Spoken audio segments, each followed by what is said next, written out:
Les fans d'action vont très bien manger en ce mois de mai avec la sortie du dernier Mission Impossible à la fin du mois. Mais avant ce dernier, il y a un autre film français, cette fois-ci, dont il faut absolument qu'on parle aujourd'hui. Celui qui a redoré le cinéma d'action français, chose qu'on ne voyait plus depuis 10 ans maintenant. Vous l'aurez compris, aujourd'hui on va parler de Balles perdues 3 que j'ai eu la chance de découvrir en avant-première hier grâce à Guillaume Pirret et à Netflix. Mais je tiens à vous rassurer sur cette vidéo, bien entendu elle n'est pas sponsorisée. J'ai le mot final là-dessus et mon avis n'engage absolument que moi. Alors final en apothéose ou bien acte manqué, c'est ce que je vous propose de découvrir ensemble dans cette critique.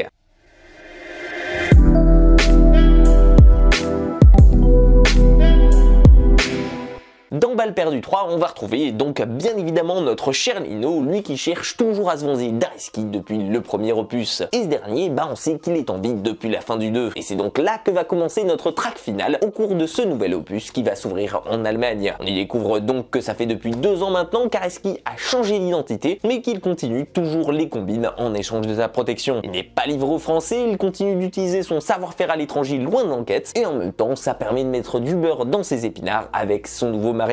Bref, il a la belle vie en quelque sorte ici. Sauf que si je vous raconte tout ça, vous imaginez bien que ça ne va pas durer et que sa vie va être mise en jeu par quelqu'un. Parce que derrière toute cette affaire, le véritable boss au-dessus d'eux, alias le commandant des Snupes, un certain Rez, un nouveau venu de la trilogie, va vouloir faire le ménage derrière lui et surtout éliminer tout témoin potentiel sur sa route. Et Areski, vous l'aurez compris, n'aura pas vraiment d'autre choix ici que de tenter de rentrer en France pour récupérer sa femme et son gosse et partir en cavale avec eux. Le seul problème de l'équation étant qu'il reste toujours recherché, 1 par la brigade, 2 par tous les flics de France, mais surtout 3 par Lino qui vient tout juste de sortir de prison. Alors vous l'aurez sûrement compris, surtout si vous avez vu les précédents opus, ça ne devrait pas vous choquer ici, mais ce Balles perdues 3 va commencer très fort en adrénaline et en course-poursuite ici, sans même nous laisser le temps de respirer. Et forcément, puisque la recette fonctionne très bien depuis 5 ans, pourquoi la changer ici? On prend les mêmes et on recommence donc quasi tout pareil, si ce n'est que dans ce dernier opus, vous le verrez, on a beaucoup plus de responsabilités sur les épaules du réalisateur que ses précédents. Parce que, en effet, il ne s'agit pas seulement de clôturer la trilogie ici, et surtout les aventures de Lino auxquelles on commençait à bien s'attacher. Mais il veut aussi nous offrir un final spectaculaire, tout en surenchère, et surtout qui se doit de faire mieux que les 2 premiers opus réunis, le tout en s'éloignant le plus possible du pétard mouillé. Et en même temps, c'est assez compréhensible, parce que aussi soit cool la balade, en général, on retient que sa fin. Il suffit largement de regarder le nombre de haters de Game of Thrones qui ont craché sur sa série tout entière juste pour son final raté, alors que pendant 9 ans, on les entendait parler que de ça. Mais bon, rassurez-vous ici, car de ce côté-là, Guillaume Pirret assure ses arrières et il a plus d'un tour dans son sac et il ne compte absolument pas nous décevoir aujourd'hui. Et pour ça, la recette, elle est plutôt simple ici. De une, nous offrir toujours plus de bastons, et de ce côté-là, si vous êtes un fan d'action, je peux vous dire que vous allez être entièrement comblé, parce que ce Balles perdues 3, il va décupler les sensations des précédents opus et s'améliorer encore une fois visuellement. Du côté chorégraphie d'ailleurs, on sent que c'est encore plus millimétré, moins brouillon et toujours plus proche d'un John Wick et parfois même d'un Shang-Chi, CF la scène du tramway de Montpellier. De 2, il va faire bien évidemment la part belle aux cascades, car si c'est comme ça qu'il s'est fait connaître avec cette franchise, ça aurait été limite bizarre de pas continuer ici dans le final, et vous allez pouvoir contempler de vos propres yeux les dingueries qui vont s'enchaîner à l'écran, que ce soit des courses-poursuites en moto, en dépanneuse modifiée. Oui, me posez pas de questions, mais si vous avez kiffé la R21 électrique dans le 2e opus, ici vous allez adorer le génie créatif de Lino sur cette nouvelle bagnole, ou même côté voiture qui explose dans les airs, on ne les compte même plus, et c'est purement jouissif façon Fast and Furious que se joue ce nouvel opus. On sent qu'ils ont absolument misé sur tous les tableaux ici pour nous en mettre plein la vue. Perso, ma scène préférée du film, mais bon, je pense que ça sera absolument celle de tout le monde, ça reste la course-poursuite entre Lino dans une dépanneuse et un hélico. Et je vous en dis pas plus là-dessus, mais oui,